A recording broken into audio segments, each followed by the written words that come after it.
There is a kind of panic. It doesn't scream. It doesn't break anything. It doesn't make you collapse in the middle of the street.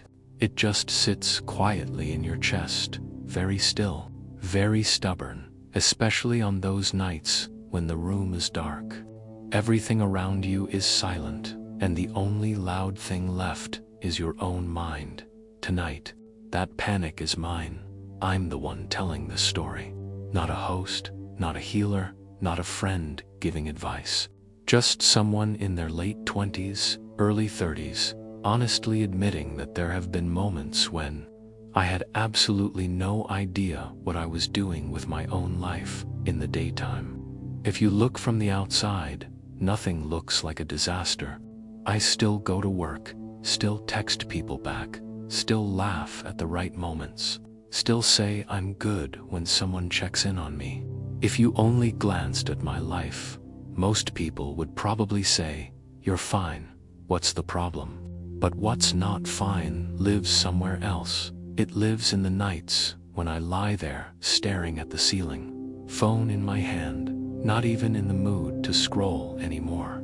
It lives in that tight feeling in my throat when I see someone post that they got a raise, switched careers, got married, bought a house, moved to a new city. It lives in that strange sense that everyone is moving forward towards something, and I'm standing in the middle of an intersection with no sign pointing anywhere. It's not that I don't know what I'm supposed to do. I have plans on paper, goals in my head, to-do lists sitting inside my notes app. But between those two worlds, the world in my mind and the life I'm actually living, there is a huge empty space. And in that space, a small panic, a very small one, just quietly keeps growing. It doesn't crash into my life all at once. It slips into moments that look completely ordinary. When I'm on the ride home, when I'm washing dishes after dinner, when I've turned off all the lights but I'm not ready to sleep yet, there's a tiny voice that asks, what am I really doing with my life? Am I actually heading in the right direction? Or is it possible I don't have a direction at all? Tonight, in this episode, I'm not going to pretend to be strong. I'm not going to say, everything's going to be okay, like some slogan on a poster. I just want to share, for the first time, the story I've actually lived through, how I fell into that feeling of being completely lost, how it made me tired, drifting, and full of doubt about myself, how, slowly, I started to look back at my own life, and how I eventually learned to shift my perspective just enough to keep going with a heart that's a little less panicked, but that's for later. Right now, I want to start from the most honest place, from the night I realized I'd been living like someone who was both grown up and lost at the same time, inside my very own life. During the day, if you looked at my life from the outside, nothing seemed particularly unusual. I still woke up on time, or close enough. I still picked up my phone, scrolled through a few notifications, replied to some messages. I still opened my laptop, did what needed to be done, finished the tasks people gave me.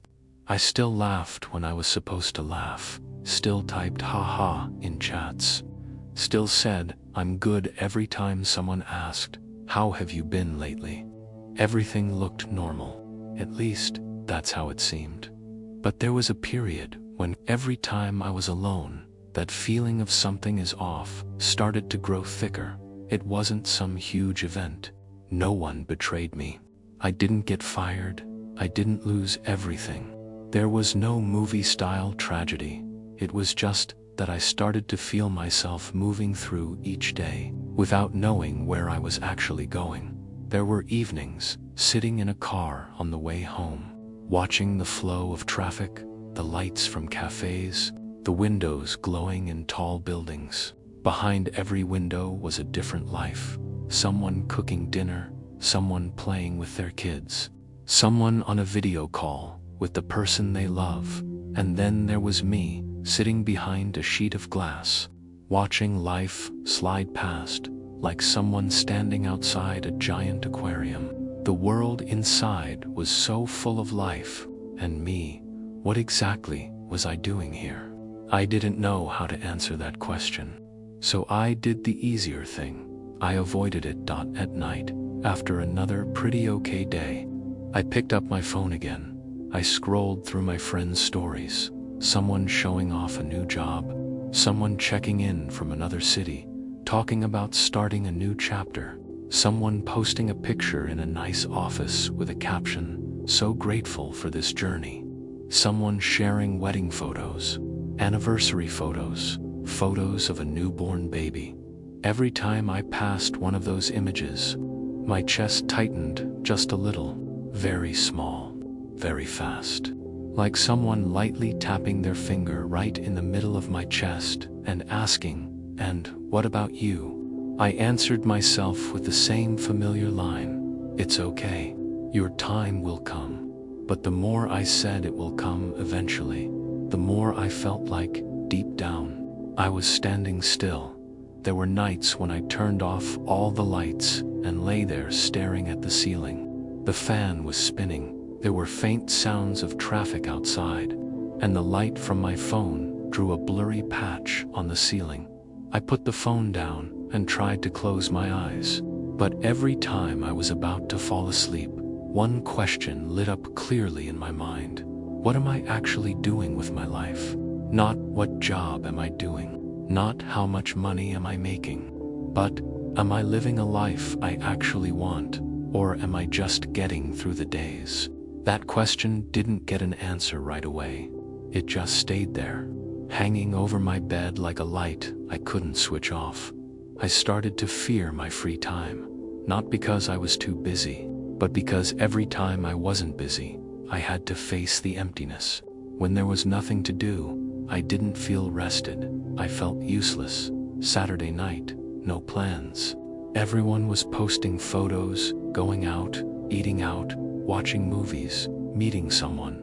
I stayed home, put on a movie, but couldn't really watch it, because every few minutes I would grab my phone, open one app, close it, then open another, then close it again. It wasn't because I had too many things to look at. It was because I didn't know what to do with myself. There were mornings when I woke up without a single thing to genuinely look forward to. No sense that today might actually mean something. Just this. Yeah, it's just another day. I went through everything on autopilot, open my eyes, pick up my phone, check a few things, then get up, brush my teeth, wash my face, do my part of the work. If someone looked at that, they'd probably say, "That's just how it is. That's adulthood. That's life." But there was a small place inside me, really small, that kept whispering, "Is this really all my life is going to be?" Then I started to compare, not just with other people, but with the version of myself I once thought I would become when I was younger. I really believed that by this age I would have a clear direction, have a job I could feel proud of, have a life that made me say, "Yeah, this is me." But in reality, I felt like I was borrowing someone else's life for a while, not actually living the right one that was supposed to be mine. I didn't even know what right meant, but I could feel very clearly that something was wrong. This kind of panic wasn't like the dramatic panic attacks in movies, where the character cries, screams, breaks down, hits the wall. My panic was quiet. It lived under a layer of "I'm fine." It showed up in very small moments when someone asked, "How are you these days?"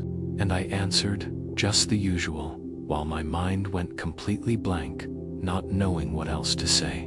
When I sat in front of my computer, staring at a half-finished file, and thought, if I shut this down right now, would it actually change anything? When I looked back on the past few months and couldn't really remember whether I had truly lived or just moved through everything on instinct, it felt like sitting in a moving car without having any idea where the destination was, and not even being sure if I was the one holding the steering wheel. At that stage, I wasn't thinking about philosophy at all. I wasn't thinking about Stoicism, or transformation, or acceptance, or any of those beautiful words. I just felt myself losing my footing, coming loose, with nothing solid to hold on to. And then, almost automatically, I turned on myself. I kept telling myself, "You're just lazy, you're not trying hard enough, everyone else has it hard too, and they still move forward. You're the only one sitting here complaining." Each time I spoke to myself like that, instead of helping me get up, it pushed me deeper into that feeling of being a silent failure of an adult. If I'm being honest, that phase didn't have many answers. It was mostly just questions. Did I choose the wrong path? If I change direction now, is it already too late? If I keep living like this, where will I be in 5 years? And the most frightening one, do I have the courage to really look at everything, or am I going to keep pretending nothing is wrong? I didn't have enough courage yet to face it, so I just kept living the same way, but with a chest that felt a little heavier every day, until one day, right in the middle of that quiet panic, I started to notice one small thing, something that made me stop for a moment. It wasn't that my life suddenly lost its direction. It was that, for a long time, I had stopped really looking at myself. But that belongs to another part of the story. Back then, I still didn't fully understand it. All I knew was this: I was living like someone who had grown up in age, but hadn't really grown up in my relationship with my own life. One day, in the middle of that stretch of everything's pretty normal, I sat down to clean up the notes in my phone. Old little notes I usually just scroll past without thinking. I saw lines I'd written years ago. By 25 I'll probably, before 30, I have 2-3 year to-do list. Looking back at each line, I realized something almost funny. Almost none of it had actually happened. And what weighed on me the most wasn't the fact that I hadn't achieved it yet. It was the way I had quietly used those plans to judge myself in my head. I'd built this quiet little scoreboard without even realizing it. People with a job that sounded impressive, they were automatically doing better. People whose salary kept going up, they were ahead. People who already had a family, a house, something that looked like a grown-up life, they were winning. And every time I looked at myself through that scoreboard, I was the one marking my own points down, and me. Every time I compared myself against that scoreboard, I automatically lowered my own score. No one was taking points away from me. I was doing it to myself, very professionally, very consistently. I started to pay closer attention. Every time I saw someone share an achievement, my first reaction wasn't, "Wow, that's amazing." It was a small, tight squeeze in my chest. So I've fallen a little further behind. Every time I heard a sentence like, "People your age already," even if they were joking, my mind filled in the rest on its own. They're way ahead of you. I realized what exhausted me wasn't just that I didn't know exactly what I was doing with my life. It was that I kept putting myself up against a measuring stick that wasn't even mine.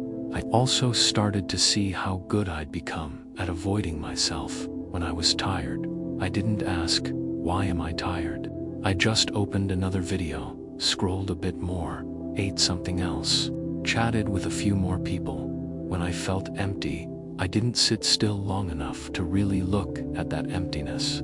I used work to cover it, used noise to drown it out, used other people's lives as a curtain in front of it. Looking back, I realized that for a long time, I'd been living like a warehouse manager for my own emotions. Anything uncomfortable got shoved into a corner, slapped with a label later, and the door was shut. Then, when the warehouse was completely full, I complained, "Why do I suddenly feel so heavy?" But it was never sudden. Another time, Someone asked me a very simple question. If you took everyone else's expectations away, how would you honestly want to live? He couldn't answer. Not because the question was too hard, but because I realized it had been a long time since I'd seriously sat down and asked myself that. I knew pretty clearly what other people wanted from me, what my parents hoped for, what society expected, what my friends thought a successful person should look like. But what I truly wanted for myself, I had let that fade, blur, like an old photograph left out in the sun for too long. Slowly, that panic, I thought, had fallen out of the sky, started to take shape. It wasn't just this heavy, formless weight anymore. It was a mix of so many things. All the times I compared myself to other people's timelines. All the times I did things just so no one could call me behind. All the times I stayed quiet, too scared to say what I really wanted. All the times I pretended I was fine so I wouldn't have to explain. I realized that this feeling of being lost didn't necessarily mean I had no path. It was more that I'd spent so long walking down a path I'd never consciously chosen. I stepped onto it because it was already there, because so many others were walking down the same way, because if I didn't follow, I was afraid of being left behind. When I finally saw that, I didn't instantly feel lighter. At first, I actually felt embarrassed. Why did I let myself drift for so long? Why was I so easily pulled around by other people's expectations? Why did I wait until my chest was this heavy before I bothered to look back? But then, right in the middle of that embarrassment, there was a very small part of me that whispered, "At least this time you're not pretending you don't see it anymore." There was no dramatic awakening moment, no big turning point. It was just this. Instead of always turning my back and walking away from myself, I started to stand still for a moment and look directly at the way I'd been living, choosing, and staying silent. This phase didn't make me any less lost right away, but it did show me something important. That quiet panic wasn't some enemy coming from the outside. Most of it had been fed, day after day, by the things I thought, the things I believed, and the way I talked to myself. And only when I finally saw that clearly did I have even the smallest chance to start living differently, even if it was just 1 millimeter at a time. After that phase of seeing myself more clearly, my life didn't suddenly change color. The next day was still the same job, the same room, the same phone. The only tiny difference was this: every time that heaviness in my chest showed up, I knew a little better where it was coming from. Instead of blaming everything on life is just too exhausting. Then one day, I happened to hear a sentence. I had put on some random late-night talk video online, the kind of quiet conversation you might be listening to right now. The speaker's voice was low, slow, and in the middle of it, he read a quote: "If you are distressed by anything external, the pain is not due to the thing itself, but to your estimate of it. And this you have the power to revoke at any moment." He said it was from a Roman emperor named Marcus Aurelius. I didn't suddenly feel, "Wow, I'm enlightened now." But that sentence got stuck in my mind for the rest of the night. In the days after that, whenever that familiar panic started to rise, like when I saw someone else take one more step ahead of me, or when I scrolled past the age milestones I had set for myself and still hadn't reached, that sentence would quietly come back.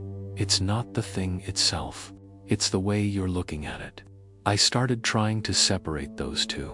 On one side were the very simple facts. Someone got a raise. Someone changed jobs. Someone got married. Someone had a child. On the other side was everything I was adding on top. I'm falling behind. I'm a failure.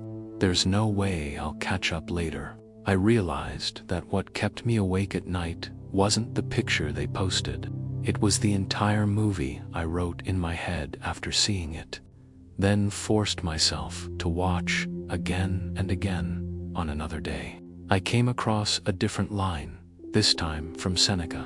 He said, "We suffer more often in imagination than in reality."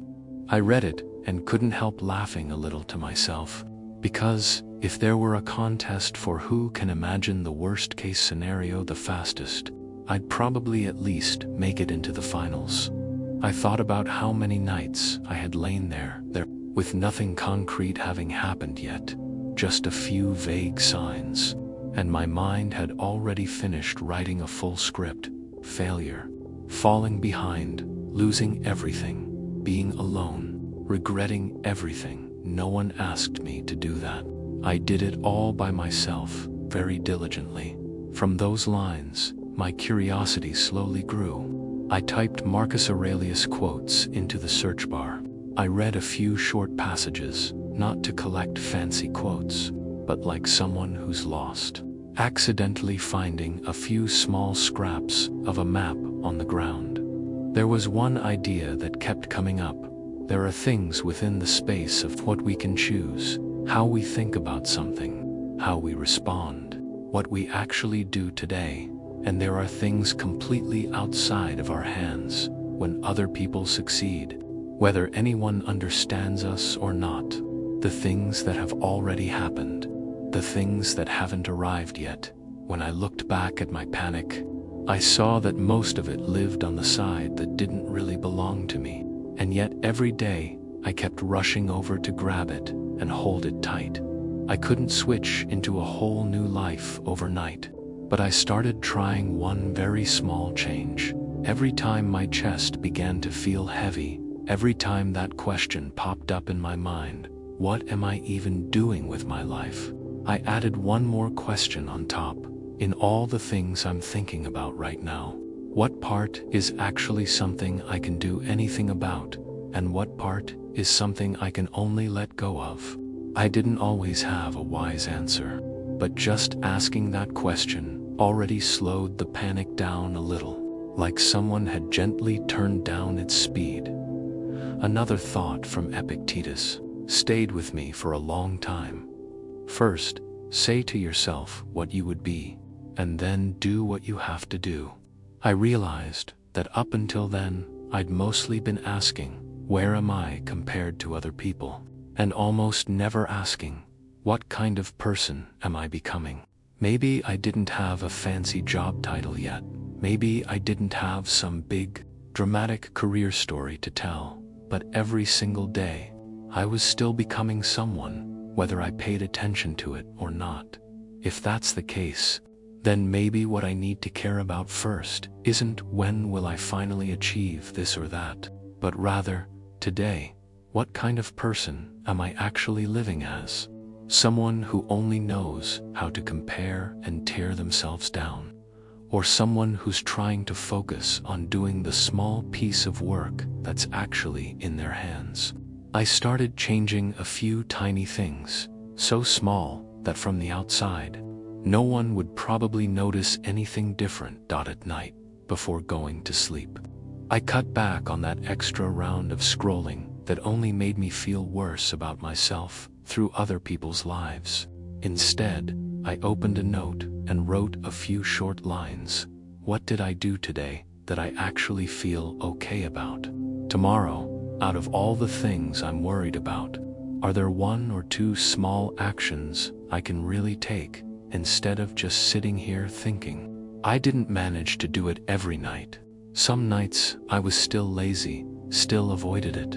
But compared to before, at least I had a small corner to return to. Instead of letting my mind run wild without a single place to land, I also started saying one simple sentence to myself, something that sounds very ordinary, but that I had almost never allowed myself to say.